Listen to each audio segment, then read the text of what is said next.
Do Senhor aos irmãos, quero aqui mais uma vez estar com vocês para dar mais uma lição, que é a lição 9, uma igreja que se arrisca. A lição está na revista A Igreja em Jerusalém. Nós vamos dar continuidade a essa revista no dia de hoje com essa lição, uma igreja que se arrisca. Então vamos lá para a nossa oração inicial, para que a gente possa dar início à nossa aula. Pai, em nome do nosso Senhor Jesus Cristo, queremos te agradecer por tudo, pedir obrigado por um final de semana abençoado e por essa semana que entra abençoada. Que o Senhor venha nos dar um entendimento da tua palavra e nos ensinar tudo aquilo que o Senhor deseja que a gente venha aprender. Obrigado por mais um dia na sua presença, em nome de Jesus. Amém e graças a Deus. Amém, graças a Deus. Nós vamos começar com a nossa leitura bíblica em classe, que está em Atos, capítulo 6, do 8 ao 15 e 7, do 54 ao 60. Então vamos lá. A partir do Atos 6, do 8 ao 15, que diz: E Estevão, cheio de fé e de poder, fazia prodígios e grandes sinais entre o povo. E levantaram-se alguns que eram da sinagoga, chamada dos libertos, e dos sirineus, e dos alexandrinos, e dos que eram da Sicília e da Ásia, e disputavam com Estevão, e não podiam resistir à sabedoria e ao espírito com que falava. Então subornaram os homens para que dissesse: ouvimos-lhes proferir palavra blasfema contra Moisés e contra Deus. E excitando o povo, os anciões e os escribas, e investindo com ele, arrebataram e o levaram ao conselho. Apresentaram falsa testemunha, que dizia: este homem não cessa de proferir palavras blasfemas contra este santo lugar e a lei, porque nós lhe ouvimos dizer que esse Jesus Nazareno há de destruir esse lugar e mudar os costumes que Moisés nos deu. Então todos os que estavam assentados no conselho, fixando os olhos nele, viram o seu rosto como o rosto de um anjo. Atos 7, 54 ao 60. E ouvindo eles isto, enfureciam-se em seu coração e rangiam-se os dentes contra ele. Mas ele, estando cheio do Espírito Santo e fixando os olhos no céu, viu a glória de Deus e Jesus que estava à direita de Deus. E disse: eis que vejo os céus abertos e o Filho do Homem que está em pé à mão direita de Deus. Mas eles gritaram com grande voz, taparam os ouvidos e arrementaram unânime contra ele. E expulsando-o da cidade, o apedrejavam, e as testemunhas depuseram as suas vestes aos pés de um jovem chamado Saulo. E apedrejaram a Estevão, que em invocação dizia: Senhor Jesus, recebe o meu espírito. E pondo-se de joelho, clamou com grande voz: Senhor, não lhes impute esse pecado. E tendo dito isto, adormeceu. Então vamos lá, essa é a lição de número 9, essa é a nossa leitura bíblica em classe. Amém? Vamos para a introdução dessa lição. Na lição de hoje, vamos conhecer um pouco mais sobre a vida de Estevão, um dos 7 escolhidos para a diaconia. Atos 6, 1 a 7. Quando lemos esse texto do livro de Atos, logo percebemos que estamos diante de uma pessoa extraordinária, de grande fé, cheio do Espírito Santo e de sabedoria, um autêntico cristão, destemido. Estevão é um modelo para todo cristão e, sem dúvida, serve de modelo para a Igreja do Senhor. Observamos que a perseguição a Estevão e seu consequente martírio marcam um momento decisivo na história da Igreja cristã. Quando a Igreja sai para fora dos muros de Jerusalém para alcançar o mundo, estava tendo, portanto, cumprimento das palavras de Jesus, que a igreja seria testemunha tanto em Jerusalém, Judéia, Samaria e até os confins da terra. Atos 8:1 marca o início daquilo que foi anunciado em Atos 1:8. Ponto 1 dessa lição vai falar: Estevão, a igreja que tem sua fé contestada. Então, o primeiro tópico dessa lição é Estevão, a igreja que tem a sua fé contestada. O ponto 1 dessa lição vai dizer: aprendendo com Estevão. Com Estevão, em Atos 6 e 7, aprendemos que a fé cristã sempre será questionada. Ele enfrentou oposição e todo cristão também enfrentará. A fé será colocada à prova, sem espaço para indecisão. Além disso, Estevão nos ensina que todo cristão deve saber defender sua fé, explicar e sustentar as crenças cristãs. É uma responsabilidade da igreja e cada crente precisa entender no que acredita e como responder a desafios. No entanto, em um mundo que muitas vezes se opõe ao cristianismo, não basta apenas defender a fé. É preciso estar preparado até mesmo para enfrentar perseguições. Estevão é o exemplo de coragem, mostrando que tanto o cristão quanto a igreja deve estar disposto a permanecer firme, mesmo que isso signifique perder a liberdade ou até a própria vida. Estevão nos ensina que nós temos que ser corajosos, mas também temos para defender a nossa fé e também defender o cristianismo. O que aconteceu aqui? Estevão, ele conhecia a palavra de Deus, ele conhecia tanto os livros antigos e faz parte da criação do Novo Testamento, que ele faz parte dessa história. Mas Estevão era um homem muito inteligente e nós sabemos que ele não estava blasfemando contra a palavra de Deus, contra o templo e contra as leis de Moisés. Mas, infelizmente, pessoas invejosas que não entendiam, e a gente vai olhar e vai ver aqui pessoas que disputavam com Estevão. Por quê? Porque eles queriam ser maior, eles queriam aparecer mais do que Deus. Então, o que acontece? Quando Estevão aparece, Estevão ele segue aquilo que o João Batista ensinou aos seus discípulos, que diminua eu e que ele cresça. Então, Estevão ele está ali defendendo a sua fé em Cristo, mostrando para aquelas pessoas quem era realmente o Filho de Deus e o que nós deveríamos fazer.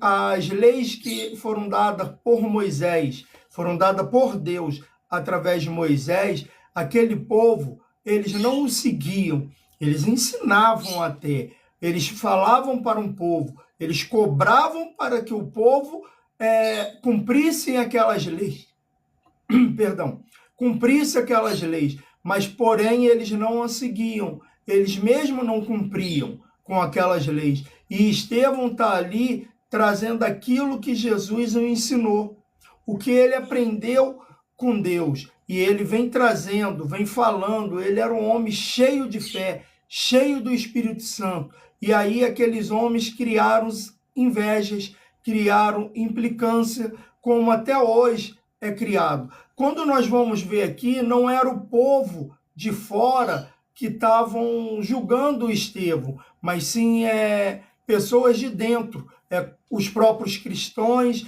os próprios judeus dali da época, os judeus da época ali que estavam perseguindo a Jesus Cristo. Quando nós lemos o livro de Atos, nós vamos perceber que, na verdade, a maior perseguição, ela não vem do grego, ela não vem do romano, ela não vem de outro povo, ela vem do próprio judeu. Por quê? Porque eles percebem que eles estão pregando a verdade, pregando aquilo e vivendo aquilo que eles estão pregando. Só que eles começam a criar inveja, começam a querer botar dúvida na fé alheia. E é assim que acontece. Você que é cristão e segue as leis verdadeiras de Deus, que segue o mandamento de Cristo, o mandamento que ele nos deixou, porque muitas pessoas acham que os mandamentos lá atrás já acabaram. Não, Jesus mesmo falou, eu não vim para abonar a lei, não vim para terminar com a lei, eu vim para cumpri-la. E nós devemos cumpri-la. O que acontece com o cumprimento da lei? Como que nós cumprimos? Só que hoje a lei, ela não, naquela época, se você não cumprisse toda a lei, você não tinha salvação. Hoje a salvação não vem pela lei, mas vem pela graça. Ah, então quer dizer que eu tenho que deixar de cumprir a lei? Não. Eu tenho que tentar ainda cumprir as leis. Por quê? Porque a lei, se eu não cumpro a lei, ela me faz pecar. Então é isso que eu tenho que fazer. Só que eles estavam querendo persuadir, querer falar que Estevão estava blasfemando contra as leis de Deus e contra o templo que estava ali em Israel. O ponto 2 dessa lição vai falar a fé sob ataque. Lucas nos conta que em um momento do ministério de Estevão, um grupo de judeu que vivia fora de Israel, chamado de judeu helenista, se levantou contra ele. Esses judeus faziam parte da diáspora, ou seja, eram pessoas que tinham se espalhado por outras regiões fora do território de Israel. Eles não concordaram com o que Estevão estava ensinando e começaram a se opor no seu trabalho. Atos 6:9. Esse levante aconteceu logo após Estevão fazer prodígios e grandes sinais entre o povo. Atos 6:8. É interessante observar que o verbo grego usado aqui, anisteme, com o sentido de levantar, é o mesmo verbo usado por Marcos quando diz que houve testemunhas falsas que se levantaram para acusar Jesus. Marcos 14:57. Anteriormente, Cristo já fora atacado no seu ministério terreno. Agora o ciclo repetia com seus seguidores. A fé cristã sempre será alvo e objetivo e objeto de ataque. Se a igreja é verdadeiramente cristã, sempre haverá em algum lugar um levante. Neste episódio, o levante fora motivado por conta da inveja que os religiosos sentiam ao verem suas sinagogas esvaziadas, por motivo das pessoas se renderem a um evangelho de poder. Uma igreja bíblica sempre estará sob o ataque e terá sua fé contestada. Então nós vamos ver aqui, como eu já estava falando, que a perseguição ela não vem nem de fora, ela vem de dentro. Por quê? Porque muitas das vezes, até no meio hoje em dia, no meio das igrejas, nós vamos ver igrejas sendo atacadas por outras igrejas. Por quê? Porque, infelizmente, surgem, hoje em dia, muitas igrejas que eu costumo falar que são igrejas feitas de qualquer maneira, de qualquer forma. Por quê? Porque as pessoas elas não gostam de seguir regra. Então, o que acontece? Quando eu não sigo a regra, ou eu acho que a igreja tem que se adaptar a mim e não eu à igreja, o que acontece? Eu me sinto insatisfeito, saio daquele lugar e vou abrir a minha própria igreja. Só que ali, no início, às vezes vai estar cheio. Por quê? Porque outras pessoas revoltadas e insatisfeitas por estar num lugar onde ela acha que a igreja tem que ser do jeito dela e não ela do jeito da igreja, vão para ali também.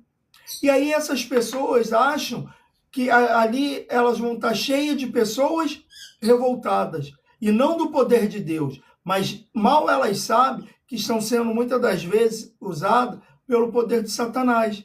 E aí quando ela vê que tem uma igreja verdadeira ensinando sobre o poder de Deus, ensinando sobre a palavra, o que ela faz? Ela quer atacar. Ela vai falar assim, essa igreja aí, ó, eu se fosse vocês, eu caía fora. Porque essa aí, e esse pastor, não. Eu estava lá, ele me expulsou da igreja.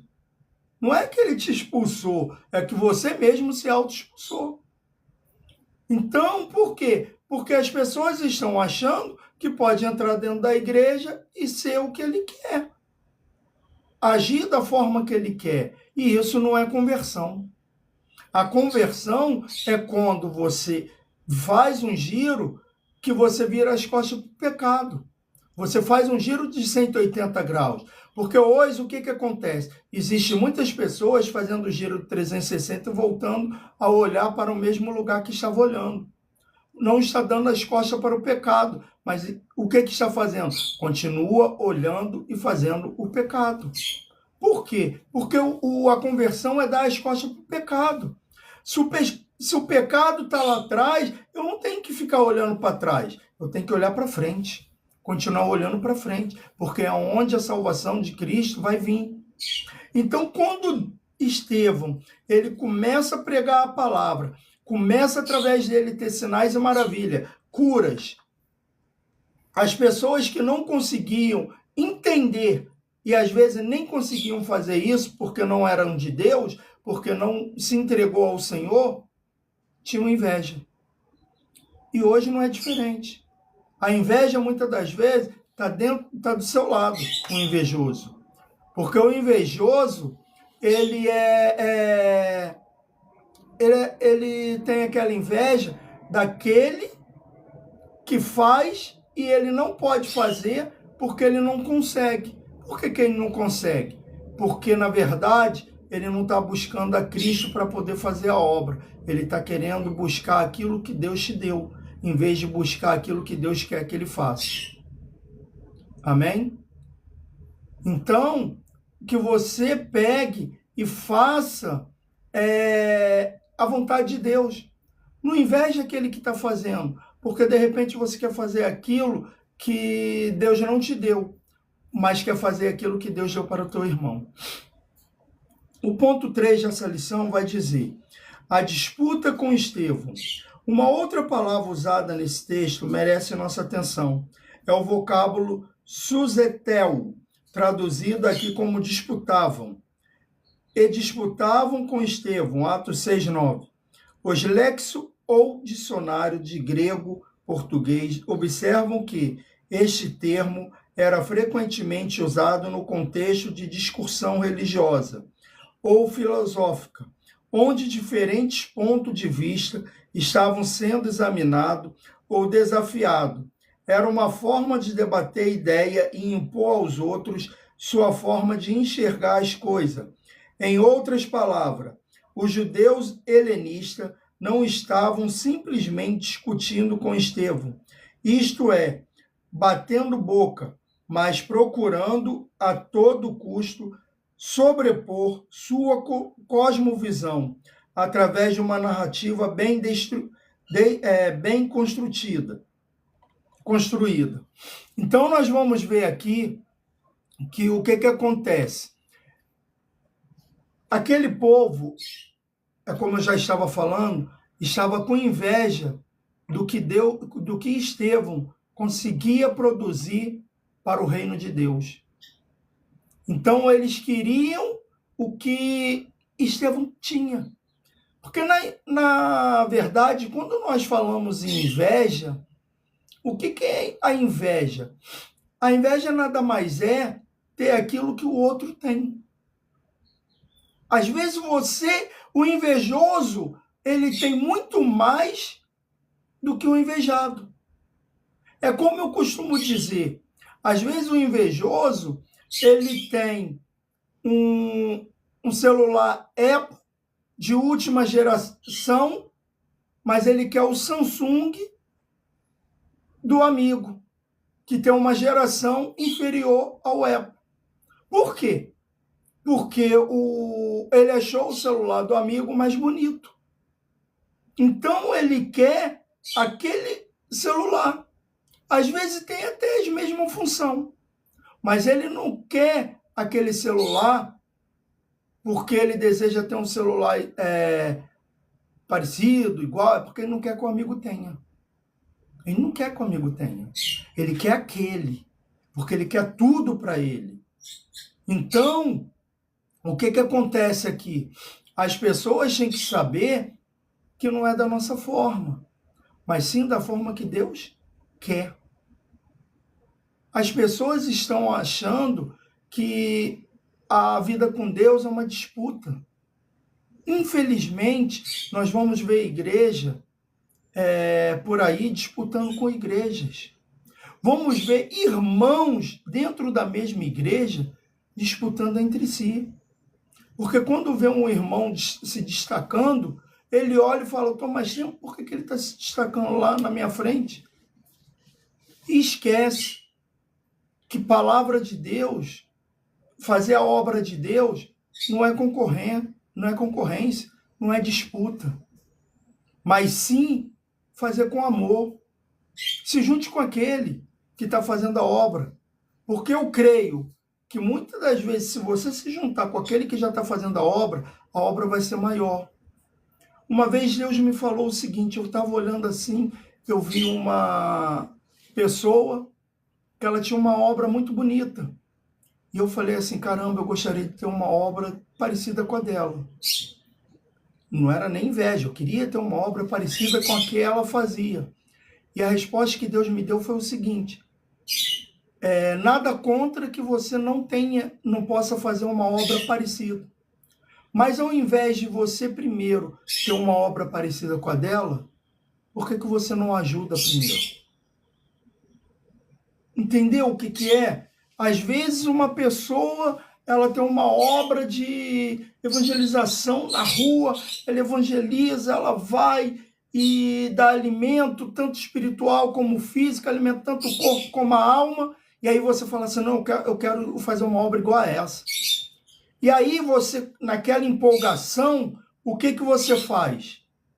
Você vai lá, arma tudo para você, assim, arruma uma Kombi, um carro, bota alimento, tudo, e passa na frente dela.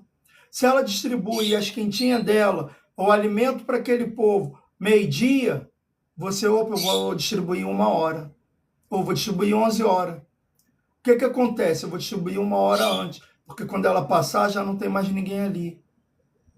Entendeu? Vai ter pessoas que vão fazer isso. Ao invés de pegar, ou ajudar ela a fazer a obra, ou pegar e ir para um outro lugar.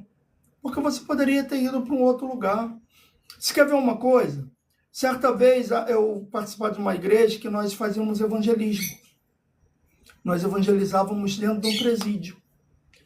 E aí um dia chegamos lá, quando a gente foi entrar, o guarda responsável falou, vocês não vão entrar hoje, porque senão vocês vão enfadar os prisioneiros ali de tanto falar de Deus. Gente, como assim enfadar? Não, porque já tem gente lá falando de Deus. Inclusive, eles já estão vindo lá, eles vindo lá.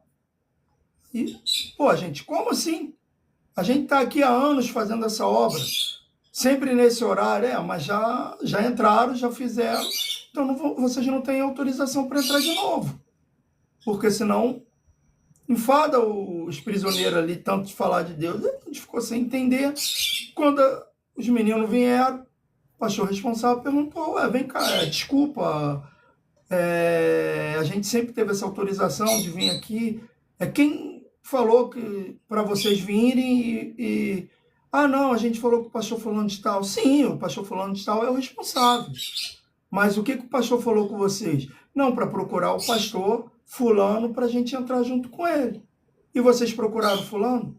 Pastor fulano? Não. Esperamos aqui, mas o pastor não chegou, a gente entrou. Tá, mas que hora o pastor falou que era para procurar o pastor? 3 horas. E que horas são agora? 3 horas. Mas como o senhor deu... Então, mas se era 3 horas, vocês entraram antes do horário. Quando esse pastor não está, eu sou o responsável. Não era eu não, gente, era o outro pastor. E aí, então, vocês fizeram errado. Vocês atrapalharam uma obra. Não é que nós estávamos com inveja deles, por eles terem ido fazer a obra. Não, eles só se adiantaram, sem ter falado com ninguém, entraram e atrapalharam o evangelismo. Eu vou chegar lá que vocês vão entender por que o evangelismo foi atrapalhado. Aí eles, não, desculpa, não vai acontecer de novo, então tá. Semana que vem a gente vai esperar vocês aqui para que a gente entre todo mundo junto. Tá bom. Na semana seguinte, quando a gente chegou, que a gente está se preparando para entrar, eles estão saindo novamente. Não, porque vocês demoram, então a gente chega aqui e fica aqui um tempão. Mas, gente, não é marcado 3 horas, por que vocês chegam 1, 2 horas? Se é 3 horas, é 3 horas. Ah, mas como a gente chegou cedo, não sei o quê. Aí começou a ficar tendo esse impasse. O que aconteceu? O presídio não deixou mais ter evangelismo lá dentro. Olha aí o que acontece com a disputa. A obra que estava acontecendo ali dentro foi proibida de continuar. Por que foi proibida de continuar? Porque simplesmente pessoas que são do mesmo meio atrapalharam a obra. E é isso que aconteceu com Estevão.